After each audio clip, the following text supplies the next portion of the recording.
Advogado Zagonel, que representa a Evelyn. É isso? Está ao vivo comigo? O advogado Zagonel com Lucas Rocha, direto do fórum. A Evelyn, que é a cozinheira, a mulher que fez um estrogonofe e todos se deliciaram depois do assassinato em um almoço. É isso, Lucas Rocha? Exatamente, é importante o depoimento nesse momento aqui do advogado Luiz Roberto Zagonel, porque nós tivemos 3 audiências agora, 3 testemunhas arroladas pela defesa, pelo seu escritório, enfim, pela defesa da Evelyn Peruso, que é a única ré que não está presa neste caso. Ontem falávamos sobre as acusações dela. Pensando nessas acusações e agora trazendo em consideração os depoimentos desta manhã, 2 amigas, né, da Evelyn e a mãe dela. O que você avalia como positivo para a Evelyn? Você acha que com algum depoimento você conseguiu, ou o escritório conseguiu mostrar que a Evelyn não teve participação em alguns dos crimes? Por favor, doutor. Veja, primeiro, boa tarde. O depoimento das 2 amigas foi um depoimento bonatório, no sentido de demonstrar a conduta dela, né, e ratificar, inclusive, uma delas, amigas, trabalhava na época no mesmo hospital em que a Evelyn exercia sua atividade laboral, e relata, inclusive, que a Evelyn ficou muito abalada após os fatos e pediu demissão por conta do seu abalo psicológico. Portanto, foi o depoimento da mãe, e nós teremos ainda o depoimento do escrivão de polícia, rolado pela nossa defesa, que será depois do almoço, que vai ser muito importante também.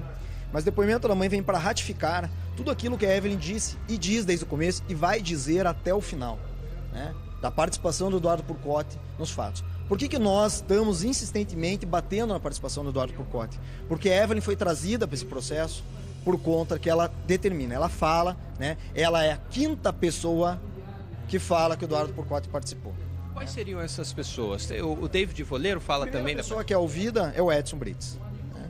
O David Voleiro, o Igor King, né? Nós temos o Eduardo Henrique, e só depois a Evelyn fala. Importante frisar que a Evelyn, quando ela é ouvida na delegacia, eu fui acompanhá-la, e isso está claro, é só analisar o inquérito policial, não tinha juntado procuração. Ou seja, nós não tivemos acesso ao que havia sido dito, o que havia sido produzido no inquérito policial. E quando a Evelyn quando ela vai relatar, ela fala tudo o que ela viu. Sim. E o que ela viu, dentre as coisas que ela viu, foi Eduardo Porcotti participando das agressões, inclusive quis entrar no veículo para ir junto com Edson, foi contido por um dos irmãos. Pois bem, com base em todos esses argumentos, o delegado de polícia, com base no interrogatório dos 4 réus, ele pede a prisão do Eduardo Porcotti. O depoimento relato da Evelyn só foi para corroborar isso. Tanto é que, ao final do inquérito policial, a autoridade policial indicia o Eduardo Porcotti. Quando esse inquérito vem para o Ministério Público não oferece denúncia contra o Eduardo Porcotti e denuncia a Evelyn por denunciação caluniosa e falso testemunho, porque ela teria dado causa à investigação, à situação contra o Eduardo Porcotti. Volto a frisar, uma simples análise do inquérito policial, do que foi produzido, você vê que não foi a Evelyn que deu causa, não foi a Evelyn que trouxe o Eduardo Porcotti para dentro do inquérito policial, para dentro dos processos. Ele já estava lá. Inclusive, conforme relatado que próprias testemunhas aqui, em audiência de instrução, o Eduardo Porcotti tinha sangue em suas vestimentas. Sangue, que não sabe como explicar aquele sangue foi parar ali.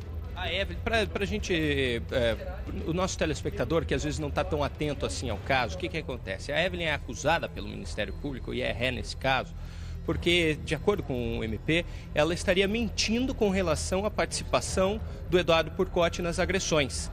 Então, por isso que o doutor fala aqui de falso testemunho, que é uma das acusações dela, e também a denunciação caluniosa. Também a fraude processual por ter lavado o lugar junto com as outras mulheres que estavam lá, e também corrupção de menor por causa da noiva do Eduardo Henrique Ribeiro da Silva, que é menor de idade, na verdade. Posso até falar dessas outras condutas, e vou falar, só quero enaltecer uma outra situação que ficou demonstrado no depoimento da mãe da Evelyn.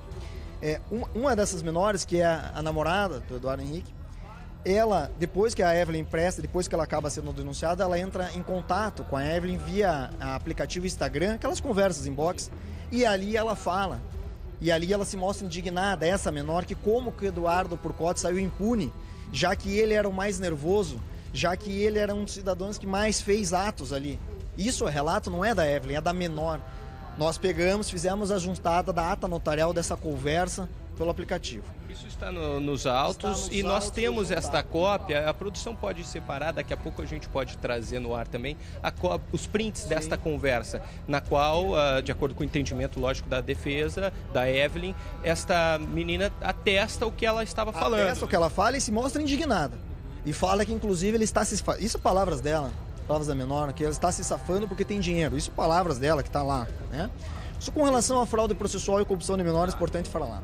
A fraude processual se deu na denúncia do Ministério Público por conta de que a Evelyn, juntamente com os demais, teriam limpado o sangue.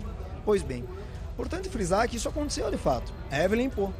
Só que a Evelyn limpou numa situação em que as pessoas acabavam de voltar no espancamento, ela estava assustada. Aquele que havia agredido e o próprio falou que havia matado, ele determina que as pessoas que ali estavam deveriam fazer a limpeza. Então ela não faz uma forma, a vontade dela foi uma vontade viciada. Ela se sente ameaçada? Naquele momento ela se sentiu coagida e ela limpou, como qualquer, e eu tenho certeza disso, qualquer pessoa limparia, né? Qualquer pessoa limparia. E aí nós teremos agora o depoimento do escrivão de polícia, exatamente para esclarecer aqueles pontos que você falou das duas primeiras acusações, não é verdade, doutor? Sobre a mentira ou não da participação do Eduardo Purcotti. Para quem não lembra, o Eduardo Purcotti foi preso neste caso, depois foi solto pela própria Delegacia de Polícia Civil.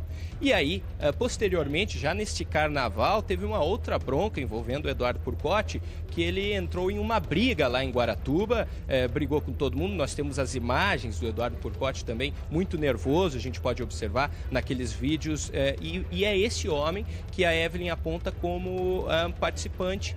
E agora responde ela porque teria mentido nas acusações, ou enfim, no depoimento. Exatamente. Por que o depoimento do escrivão agora pode, né, não é esse o termo jurídico correto, mas vamos lá, ajudar a Evelyn a, digamos, limpar a barra dela com relação a essas acusações, doutor? Veja bem, o senhor Matheus, né, que é o escrivão, ele participou de toda a investigação, foi ele que colheu todos os depoimentos interrogatórios. Então, não tem ninguém melhor para ratificar aquilo que foi feito, ou seja, a ordem cronológica, o que foi dito de forma cronológica, ou seja, primeiramente o Edson Brits é interrogado, fala que um dos gêmeos participou. Na sequência, David William, Igor King, falam que os gêmeos participaram. Na sequência, Eduardo Henrique fala que um dos gêmeos participou. E então a Evelyn é chamada para prestar depoimento como testemunha. E então, naquele momento, a autoridade policial pede para que a Evelyn reconhecesse. A Evelyn, naquele momento, fala, olha, pelas essas imagens de câmera de segurança do shopping, eu não consigo reconhecer. Então, no dia seguinte, a autoridade policial entra em contato com a Evelyn, pede para ela retornar na delegacia e, com uma foto ampliada, tentar distinguir. E ela consegue distinguir, como assim as outras interrogadas, pela diferença de cabelo, né? Um tinha o cabelo mais alto, o outro tinha o cabelo mais raspado, já que são irmãos gêmeos. Perfeitamente. Deu para entender muito bem. Doutor Zagonel, obrigado por atender a gente. Está prevista a volta para a que horas? 1h da tarde, 1h30? 1h da tarde, mas claro que a gente sabe que tem um atraso, possíveis atrasos com relação a esse horário, mas está marcado a volta para esse intervalo de almoço a 1h da tarde. Voltamos com você, João. Olha, uma questão só. E o nosso apresentador, Eliano Passaia, a gente sabe que está em silêncio por determinação da justiça, mas ele era para ser ouvido agora pela manhã, né? Não foi ouvido até agora, Lucas? Não foi ouvido até agora, era para ser ouvido na segunda-feira, era para ser ouvido ontem, na terça-feira, na parte da tarde, não foi ouvido, era para ter sido ouvido hoje às 9h da manhã, também não foi ouvido. Ele continua aqui no Tribunal do Júri, na parte do Tribunal do Júri do Fórum de São José dos Pinhais, uma grande sala onde ficam todas as testemunhas que estão arroladas neste processo. Ele também está no intervalo de almoço agora, mas não pode conversar com a gente sobre as audiências, João. Tá bom. Nós conversamos ontem à noite pelo telefone, eu e o Passaia, e são detalhes que ele vai passar para vocês aqui, que não pode, na verdade, decisão judicial a gente respeita. A gente pode não concordar, mas nós respeitamos e acatamos.